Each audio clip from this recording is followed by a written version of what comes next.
안녕하십니까. 반갑습니다. 이훈영 강사입니다.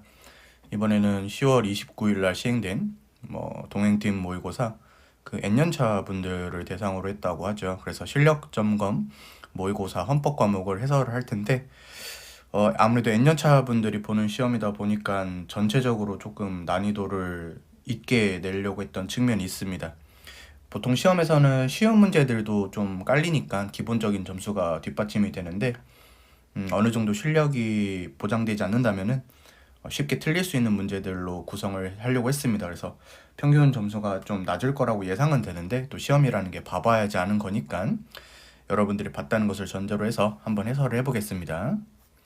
자, 문제 1번. 1번 헌법 개정안의 확정을 위한 국민투표는 1952년 1차 개정헌법에서 처음으로 규정이 됐냐? 틀렸다고 볼 수가 있는데 헌법 개정안의 확정을 위한 국민투표는 제5차 개정헌법이죠.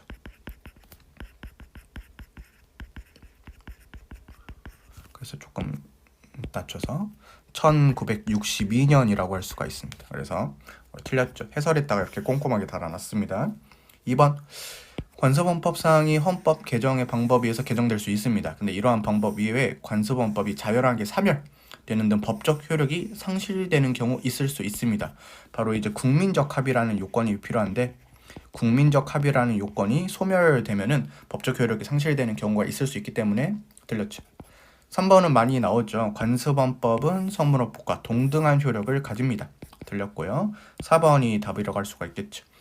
국민주권주의든 성문헌법이든 관습헌법이든 실적법 전체의 정립에 국민의 참여를 요구한다. 국민에 의해서 정립된 관습헌법은 입법권자 국회를 구속하며 헌법으로서 효력을 가진다. 그래서 관습헌법도 효력을 가진다. 이런 지문이 되겠죠. 그래서 4번이 답이 되겠습니다. 그래서 여러분들 자세한 내용들은 제가 해설했다가 여러분들 이해할 수 있게 최대한 그 밑줄도 쳐놓고 하려고 노력을 했거든요. 그래서 잘 보시면 되겠어요. 문제 2번에 1번. 1번은 맞는 지문입니다. 그래서 국적회복과 귀화가 있는데 모두 이제 법무부 장관이 허가를 해줘야지 국적을 취득할 수 있는 제도라는 것은 동일합니다. 근데 귀화는 순수한 외국인, 한 번도 대한민국 국적을 취득한 사실이 없는 외국인인데 국적회복 허가는 한때 대한민국 국민이었던 자를 대상으로 합니다.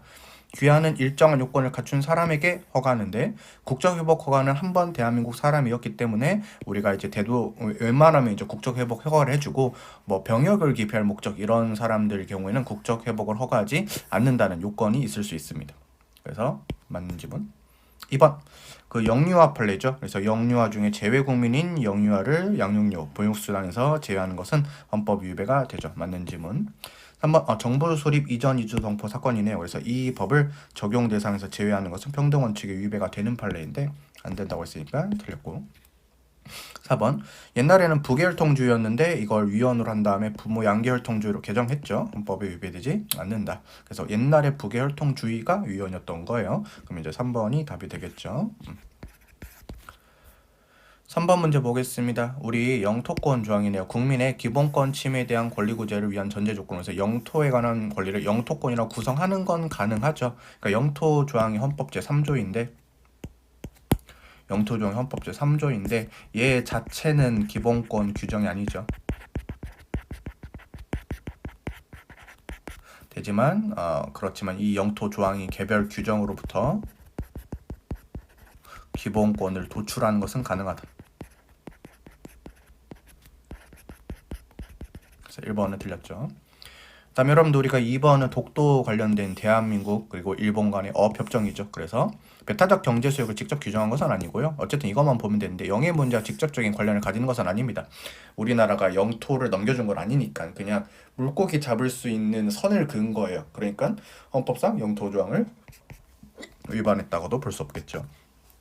3번 헌법은 대통령에게 조국의 평화적 통일이란 성실한 의무를 규정하고 있는데 평화에 대한 기본권을 만들어내기가 어려운 게 평화에 대한 기본권을 만들어 버리면은 진짜 평화 통일을 시켜줘야 되거든요. 그럼 통일을 시켜준다고 해서 시켜줄 수가 없는 형편이기 때문에 이렇게 국가기관에 대해서 통일과 관련된 구체적인 행위를 요구하거나 일정한 행위를 할 수 있는 권리가 도출된다고 볼 수는 없습니다. 그래서 맞는 질문이 되겠죠. 이거는 저작권법의 효력은 헌법 제3조 영토조항 때문에 북한 지역에 미치죠. 그래서 틀렸다. 그래서 3번이 옳은 거 답이 되겠죠. 경제질서 소비자 불매 운동의 목표로서 소비자 권익이란 원칙적으로 사업자가 제공하는 물품이나 용역의 소비 생활과 관련된 것으로서 이러한 시장적 이익에 국한됩니다. 그래서 여러분들 우리가 정치적인 견해 이런 것들은 원래는 상품의 질이나 서비스 이런 거랑 관련이 없는데 일간 신문의 경우에는 그 정치적인 입장이나 논조의 편향성이 있을 수밖에 없죠. 그래서 이거는 의외로 소비자의 권익과 관련이 된다. 그래서 헌법이 보장하는 소비자 불매 운동의 목표가 될 수 있다 이거죠. 그래서 제가 이렇게 이 부분까지 확실히 맞는데 이 일간 신문 부분을 굳이 물어본 이유가 있겠죠. 그다음에 2번 농어민의 저조 조직을 육성할 의무. 이것을 우리가 어떻게 공부했냐면 적극적 의무가 있고, 그다음에 자조 조직의 자율적 활동과 발전을 보장할 의무. 이것을 우리가 소극적 의무라고 배웠는데 둘 다 있죠. 그래서 국가가 농어민의 자조 조직을 적극적으로 육성해야 될 의무도 수행해야 된다 해서 틀렸죠.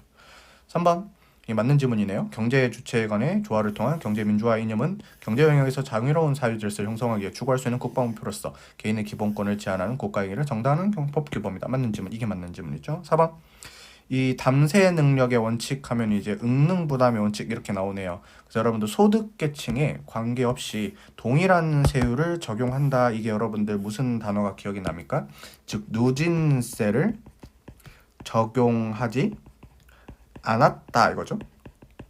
누진세는 이 소득에 따라서 세율이 다른 건데 소득계층에 관계없이 동일한 세율을 적용했다는 것은 누진세를 적용하지 않았다라는 말과 같은데 누진세를 도입해야 될 헌법적 의무는 발생하지 않죠. 그래서 소득계층에 관계없이 동일한 세율을 적용하더라도 특별한 사정이 없는 한 당세 능력 원칙에 어긋나는 것은 아니다 이렇게 해야 되죠.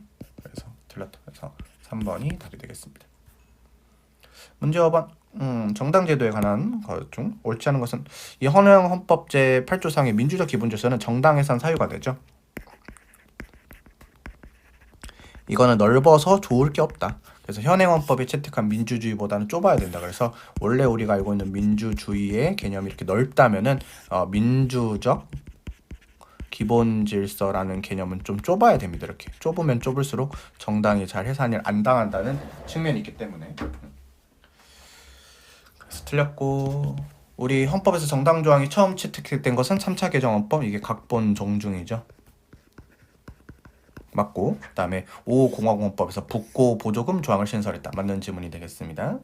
그 다음에 여러분들 당론과 다른 견해를 가진 국회의원을 이제 다른 위원회로 보내버릴 수 있는 것은 그 정도는 정당 내부에 사실상 용인될 수 있는 강제의 범위에 포함된다. 맞는 지문. 4번 우리가 보조금을 배분할 때 교섭단체의 구성 여부에 따라 차등을 두죠. 왜냐하면 이제 더 큰 정당에게는 많은 보조금이 필요하니까 합리적인 이유 있는 차별이다. 그래서 1번이 바로 답이었네요. 네, 맞습니다. 기본권의 주체.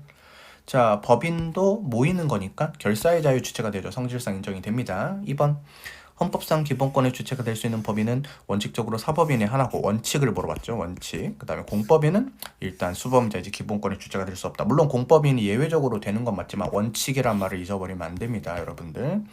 3번 인간의 권리에 해당하는 기본권이라더라도 상호주의에 따른 기본권 제한이 가능하다. 대표적으로 평등권 있죠. 그럼 이제 4번이 좀 이슈였을 건데 여기까지는 맞아요. 인간의 권리로서 외국인에게도 주체성 인정되는 일정한 기본권의 불법 체류 여부에 따라 달라지는 것은 아닙니다. 그래서 제가 좀 바꿨는데 봐봐요. 인간의 권리 중에 신체의 자유, 주거의 자유, 변호인의 조력을 받을 권리, 재판 청구권까지는 불법 체류 중인 외국인에도 인정이 됩니다. 근데 얘가 문제입니다. 직장 선택의 자유, 이걸 제가 넣었죠. 직장 선택의 자유도 인간의 권리이긴 맞지만 얘는 그 같은 경우에는 적법하게 입국하는 것을 전제로 하기 때문에 다른 기본권이 불법 체류 여부에 따라 상관이 없다 할지라도 직장 선택의 자유는 불법 체류 여부에 따라 상관이 있습니다. 그래서 이거 속여서 낸 지문이 되기 때문에 4번이 되겠고요. 여러분들 이렇게 제가 해설을 다 해놨죠. 제가 말했던 게 여기 다 써져 있어요. 자, 그럼 6번, 7번 보겠습니다. 이것은 이제 올해 법원직 시험이었죠. 절대적 종신형 제도가 뭐냐면은 그 가석방이 없는 종신형 제도를 말해요. 우리나라는 사형 제도가 있어요. 그래서 우리나라의 현행 무기징역 제도는 상대적 종신형이고 절대적 종신형을 따로 두지 않고 있습니다. 그렇다고 해서 헌법에 위배된다고 단정하기는 어렵다. 이렇게 풀면 되는 거예요. 그래서 니은 보시면은 헌법은 절대적 기본권을 명문으로 인정하고 있진 않다. 건드릴 수 없는 기본권을 규정하지 않고 있어요. 그래서 우리가 기본권을 뭐 할 수 있다? 제한할 수 있다라고 규정하기 때문에 이거 비록 생명이 이념적으로 절대적인 가치를 지닌다 쳐도 법적 평가가 예외적으로 허용될 수 있다는 것은 제한이 가능하다. 이렇게 읽으면 되겠죠. 그럼 여러분들 봐봐요. 3번은 이 문장과 좀 다른 문장이 될 건데, 생명권의 제한이 정당화될 수 있는 예외적인 경우가 있다 하면 생명권을 박탈할 수밖에 없다. 제한할 수 있다 그랬죠. 그러면 곧바로 기본권의 본질적인 내용을 침해하는 것이라고 볼 수는 없다라는 논리가 돼요.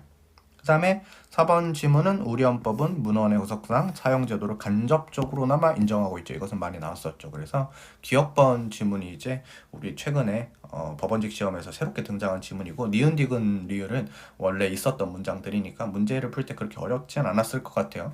그래서 옳지 않은 걸 한 개를 골라야 되죠. 그래서 2번이 되겠습니다. 맞죠? 2번. 그 다음에 8번 제가 풀어보겠습니다. 여러분들 우리가 배웠던 것을 다들, 우리 대한민국 아니에요. 우리 대한국민입니다. 대한국민. 그 다음에 5.18 없어요. 왜냐하면 3월, 4월만 있거든요. 3, 1호와 그 다음에 4, 19만 있거든요. 5월 없어요. 이거 이렇게 풀어요. 그 다음에 8차에 걸쳐 개정된 헌법 맞네. 이거 글쎄, 전통문화의 계승 발전에, 그다음에 민족문화의 창달은 없습니다. 그래서 이렇게 지우고 이렇게 지우고 이렇게 지우면 3번만 남는다. 이런 식으로 풀어야 되는 문제예요. 그래서 이런 것들 꼭 체크해 두시고, 해설을 보시면은 개인의 존엄과 양성평등도 헌법 전문이 아니라 헌법 36조 1항에 규정되어 있다고 하네요. 그래서 이렇게 풀으면 되겠습니다. 틀리라고 내 문제는 아닙니다. 자, 9번 65세 판례가 두 가지가 있죠. 그래서 여러분들 비교를 해줘야 되는데, 65세 미만의 노인성 질병, 그래서 장애인 활동급여 신청 자격을 제한한 것은 헌법 위반이 되는데, 실업급여 65세 이후 판례는 헌법 위배되지 않는다. 둘 다 이렇게 비교해가지고 만든 판례죠. 그 다음에 여러분들 우리가 공매 절차에요, 매수인이 보증금을 걸어놨습니다.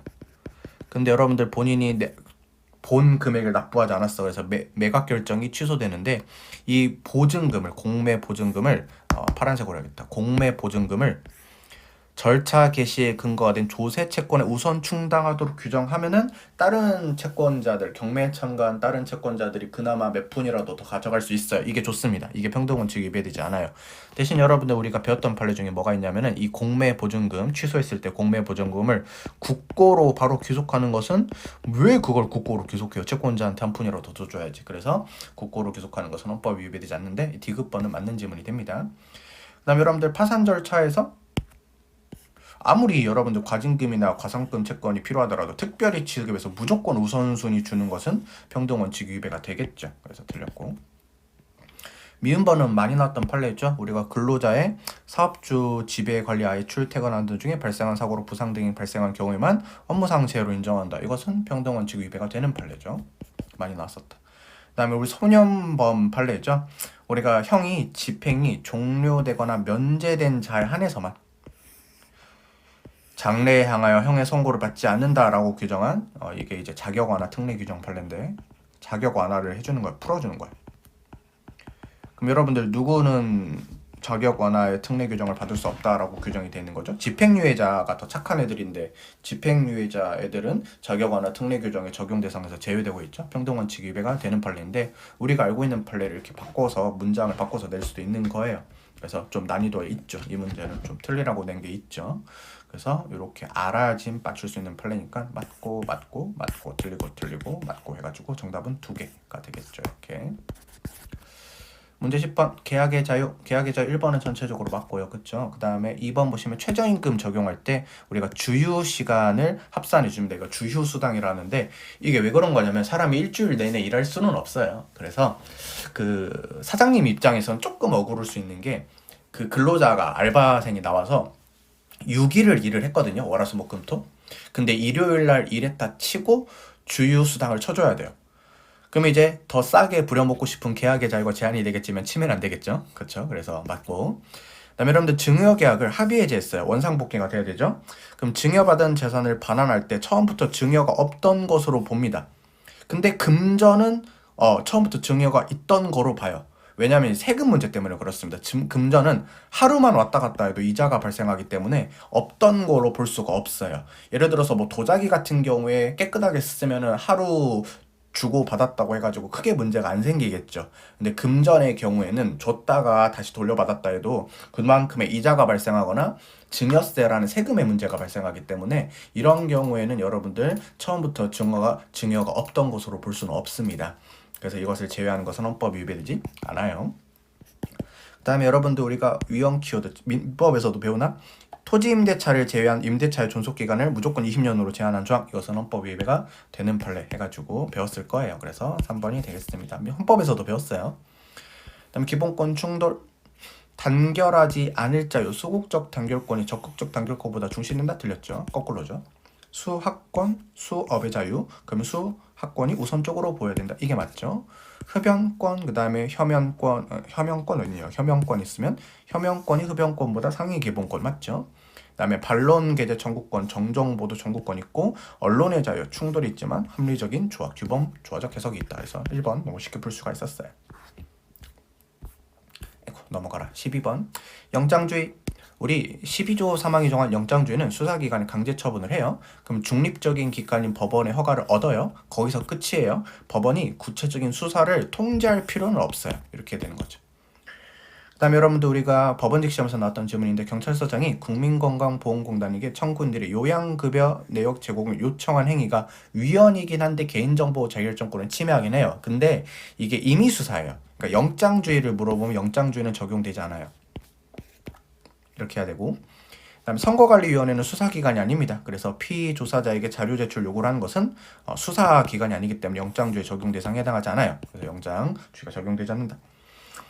그다음 4번 형식적으로 영상주의를 준수했어요. 그럼 실질적인 측면도 봐야 되는데 실질적인 측면에서 남용했으면 자의금지 원칙에 위반이 되는 거죠. 위헌이라고 볼 수 있어요. 그래서 맞는 문장을 이상하게 꼬아놨기 때문에 제가 만든 건 아니고요. 원래 기출질문인데 이상하게 꼬아놨기 때문에 어색해 보였을 수 있어요. 근데 답은 2번이에요.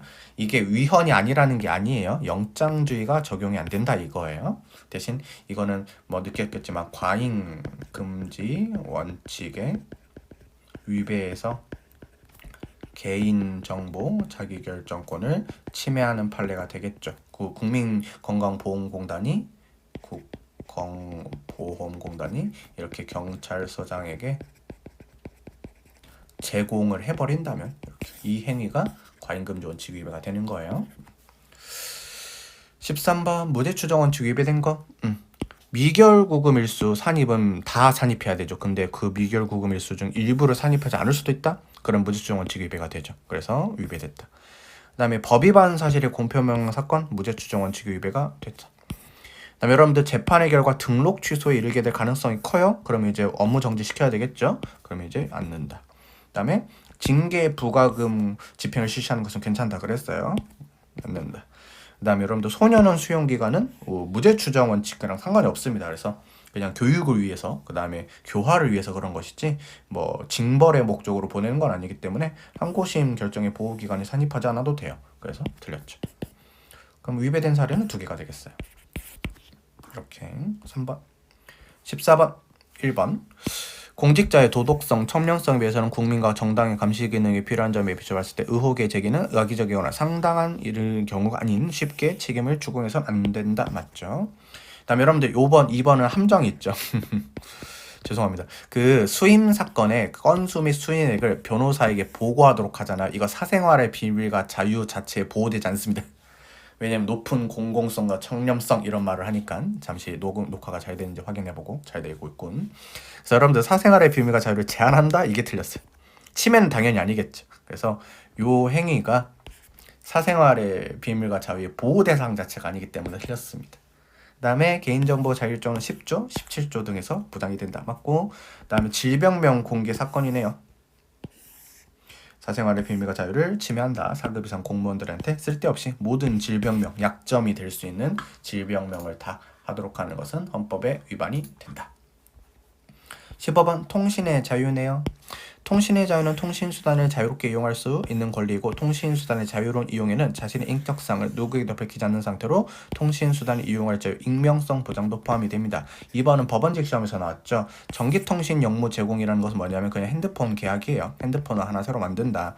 그럼 여러분들 본인임을 확인할 수 있는 증서를 요구하고 있거든요. 이 통신의 비밀이 제한되냐 이건데 알면은 바로 맞출 수 있죠. 여러분들 통신의 비밀은 지금 현재 통신이 진행 중이어야 돼요. 근데 이거를 국가가 간섭했을 때 문제가 돼요. 여러분들이 통화를 하고 있을 때 그걸 국가가 감청을 해야지 통신의 비밀이 문제가 되거든요. 근데 지금 전기통신 역무 제공 계약을 체결하는 단계이고 이 사람은 아직 핸드폰을 만들지도 않았어요. 만드는 단계에서 우리가 그 본인 확인 증명서, 신분증 같은 것을 제시해야 되는 것뿐이에요. 그럼 아직 통신이 이루어지지 않고 있기 때문에 통신의 비밀은 제한이 안 돼요. 대신 통신 수단의 익명성을 보장받고 싶은데 그걸 못 받게 되니까 통신의 자유가 제한이 되는 거예요. 그래서 모르면 틀리는 문제죠. 그래서 2번 틀렸습니다. 다음 3인 간의 대화는 대화자죠. 그래서 한 사람이 대화를 녹음해도 통비법에 위배되지 않는다. 틀렸습니다. 그다음에 우리 통신 제한 조치 기간의 연장을 허가할 때 총 이게 유형 키워드죠. 오히려 총 연장 기간 또는 총 연장 횟산에 횟수를 두지 않았다. 그래서 계속 갱신해가지고 통신 제한 감청을 할 수 있도록 하게 된 것은 헌법 위반이 되니까 옳은 것을 골라야 돼서 1번이 답이 되겠군요. 네. 그다음에 16번 네 틀리라고 낸 문제입니다만은 사실은 이제 법원직에서는 이렇게 안 나오고 기억, 니은, 디귿 뭐 이런 식으로 나왔었습니다. 법원직에서 나왔던 거 그대로 한 거예요. 국민건강보험 수급권 인정이 되죠. 의료 급여 수급권이 인정이 안 되죠. 얘네들은 국가가 100% 다 주는 거니까. 우편물의 지원 배달에 따른 손해배상 청구권 인정이 되죠. 국가에 대한 구상권도 채권이니까 인정이 될 거예요. 그다음에 정당한 지목을 등록해서 우리가 시세를 확보할 수 있으니까 맞죠. 강제집행권은 국가가 해주는 거지 내 권리가 아니에요. 그다음에 교원의 정년 단축으로 기존 교원이 입는 경제적 불이익은 그분이 65세에서 62세로 정년이 줄어들어도 그 3년 동안 무조건 일할 수 있다라는 게 확정되지 않았어요. 그래서 내 거 아니에요. 다음 사망일시금은 우리가 먼 친척한테 그 사람 돌아가셨는데 연금 얼마 타먹지도 못하고 돌아가셨으니까 장례로도 치러줘라 해가지고 제3자한테 지급하는 돈이 안 돼요. 이동전화번호 우리 거 아니에요. 그냥 빌린 거예요. 그래서 인정한 것은 4개가 되겠죠. 원래 법원직 시험에서는 기억, 니은, 디귿, 리을 해가지고 좀 더 쉽게 나왔었는데 이번 시험에서는 실력 점검이니까 한번 맞춰보라고 낸 거죠. 네, 그 다음에 17번. 헌법에서는 청원에 대한 의무를 지는 것 규정은 맞아요. 근데 규정은 심사할 의무만 규정이 돼 있지만 결과 통지 의무도 지죠. 그래서 틀렸습니다. 그 다음에 국무회의 심의 거쳐야 되고요. 그 다음에 본인을 대리하거나 중개하는 제3자를 통해 진술하는 것 요즘 다른 시험에서 많이 나오는데 이거 청원권으로 보호돼요. 그 다음에 청원법에 따르면은 청원기관의 장은 청원이 허위의 사실로 타인으로 하여금 형사처분 또는 징계처분을 받게 하는 사항에 해당하는 경우는 처리를 하지 아니한다. 이건 국법이에요. 처리하지 않는다 이건 국법이고 개정이 됐어요. 어떻게 개정이 됐게 처리를 하지 아니할 수 있다 이렇게 개정이 됐어요. 그래서 재량사항으로 규정이 됐기 때문에 이런 거 물어보는 거죠. 네, 좋습니다. 18번 공무담인권. 공무담인권이란 입법부, 행정부, 사법부는 물론 지방자치단체 등 여러 가지 직무를 담당할 수 있는 것인데 무조건 된다는 게 아니라 자의적이지 않고 평등한 기회를 보장받는다. 맞죠? 2번은 법원직에서 나왔습니다. 우리 공직자 선발에 대해 능력주의가 중요하죠. 근데 능력주의 원칙에 대한 예외는 절대 인정되지 않는다. 틀렸죠. 여성할당제라든지 아니면 장애인 전형 이런 것들이 능력주의 원칙에 대한 대표적인 예외예요. 아니면 국가유공자 가산점이라든지 그쵸? 3번 맞죠? 공직취임 기회 자의적인 배제뿐만 아니라 부당한 박탈이나 권한에 보완한 정대로 포함한다. 맞고 부사관 연령 27세로 한 것은 헌법에 위배된다고 볼 수 없다. 맞죠? 그래서 요거는 좀 쉽네요. 문제가. 대의제 이렇게 읽으면 되죠. 헌법은 국회의원을 자유위임의 원칙하에 두었다. 맞다. 다음 2번 국회의원이 계속 특정 상임위에서 활동하기를 원하고 있다면 위원회와 관련해서 위법하거나 부당한 행위를 한 사실이 인정되는 경우가 아니라 본인의 의사에 반해서 강제로 위원회에서 사임시킬 수 없다. 사실 이거 여러분들 봤던 문장이죠. 바로 어디서 봤었어요? 옛날에 봤었는데 옛날이라니까 여기서 봤었을걸? 정당 이거죠. 당론과 다른 견해를 가진 국회의원을 다른 위원회로 보내버렸죠. 자기 의사에 반해서. 이거 가능하죠. 정당 내부의 사실상 강제 범인에 해당하죠? 눈 아프겠다 왔다 갔다. 그러면은 본인의 의사에 반해서 강제적으로 사임시킬 수 있어요. 이렇게 해도 그냥 정당 내부에 사실상 강제에 불과해요. 그래서 틀렸죠. 이렇게 바꿔서 낼 수도 있다. 3번 국민투표만을 규정했었다. 헌정사에 물어보고 있죠. 국민 발안제 있었죠. 2차부터 6차까지. 국민 소환제는 없었어요. 그래서 이거 틀렸죠. 헌정사상 국민 발안제는 있었던 적이 있었습니다. 그래서 틀렸고 4번 선거권은 민주주의에 있어서 아주 중요하거든요. 그러면 심사의 강도를 완화한 게 아니라 엄격해야 되겠죠. 그래서 1번이 답이 되겠습니다. 그래서 1번만 보고 맞출 수 있도록 낸 것 같아요. 제가 냈을 때. 그다음에 20번 중요한 지문 중에 하나죠. 국회 의사공개 원칙은 본회의뿐만 아니라 위원회나 소위에도 모두 적용이 된다. 그다음에 알 권리인데 이런 거 있었죠. 국회 의사에 대해서는 개별적 정보 공개 청구도 있고 일반적 정보 공개 청구도 있다. 이렇게 되는 거죠. 그래서 2번이 맞고요. 3번 위원회에서 의원이 아닌 자는 위원장의 허가를 받아 방청할 수 있다가 왜 그러냐면 좁아서. 그래서 여러분들 재량으로 방청 불허 결정할 수 있는 것은 아닙니다. 여러분들 비공개를 원칙을 전제로 한 것도 아니에요. 공개인데 좁아서 그런 거예요. 좁아서. 그래서 재량이 아니라 받을 수 있는 사람들은 다 받아주고 어쩔 수 없이 이제 거절해야 됩니다. 그다음 4번도 틀렸죠. 회기 불개속의 원칙이 아니라 회기 계속의 원칙이죠. 법률안 기타의 의안이 회기 중에 의결되지 못한 경우에도 우리가 폐기되지 않죠. 그래서 회기 계속의 원칙이지. 그래서 2번이 답이 되겠죠. 오케이.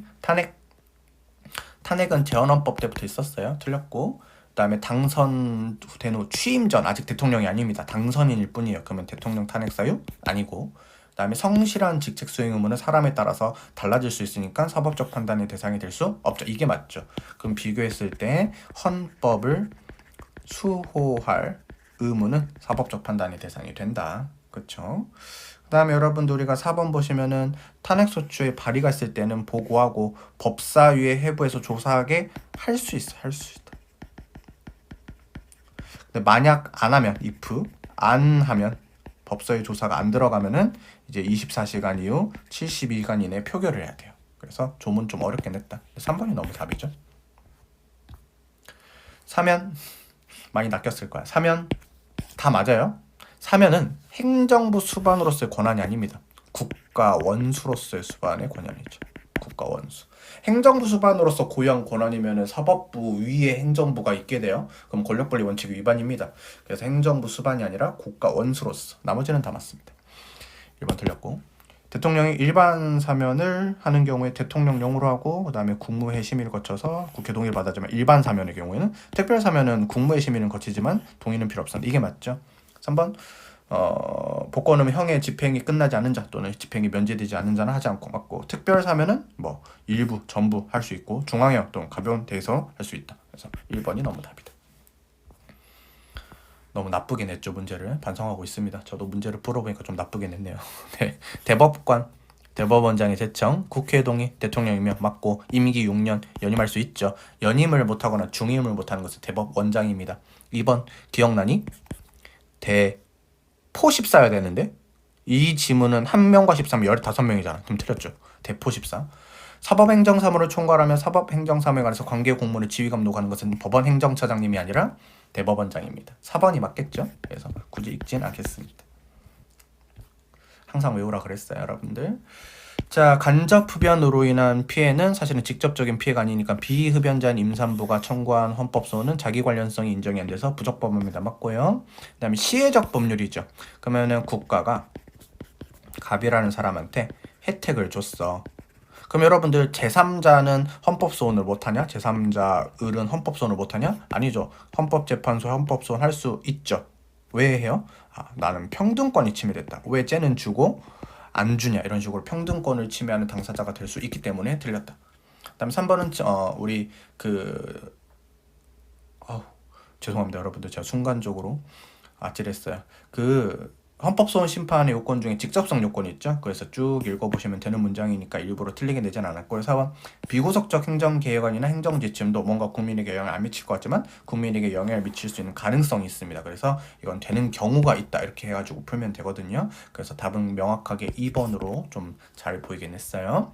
25번 권한쟁의 심판 청구는 권한을 침해했거나 침해 현저히 위험했을 때 할 수 있다. 맞고요. 그 다음에 여러분들 우리가 중요한 국가기관이라 해도 법률에 근거해서 설치되었으면 절대 권한쟁의 심판 청구인 능력 인정이 안 되겠죠. 그래서 이게 국가인권위원회죠. 틀렸고 정당은 자발적 조직에 불과하니까 국가기관이 아니어서도 권한쟁의 심판의 당사자 능력이 인정되지 않는다. 이게 맞고 그 다음에 4번 62조 1항 1호는 열거 규정이 아니라 예시 규정이죠. 그래서 국회뿐만 아니라 국회의장, 국회의원도 된다 그랬습니다. 그래서 이게 맞고 그럼 답은 2번이 되겠죠. 그래서 문제를 제가 이렇게 다시 한번 해설을 하면서 풀어보니까 좀 악랄한 문제들이 몇 개 있었던 것 같은데 이 약간 좀 실력을 테스트하는 느낌이기 때문에 너그럽게 이해를 해주시고 다음에 모의고사는 좀 더 법원지익에 가깝게 내겠습니다. 그래서 너무 원망하지 마시고요. 또 시험 여러분들 잘 봤을 수도 있잖아요. 그래서 시험 보고 난 다음에 제가 한번 그 전체적인 평균 체크해 볼 테니까 그거 보고 제가 한번 판단해 보겠습니다. 일단 여러분들 고생 많으셨고요. 해설 강의 도움이 되셨을지 모르겠는데 혹시나 뭐 다른 식으로 해설해 줬으면 좋겠다라는 게 있었다면은 뭐 피드백 남겨주시면은 바로 응답을 드릴 수 있도록 하겠습니다. 자, 그럼 여러분들 여기서 마무리 짓겠습니다. 고맙습니다.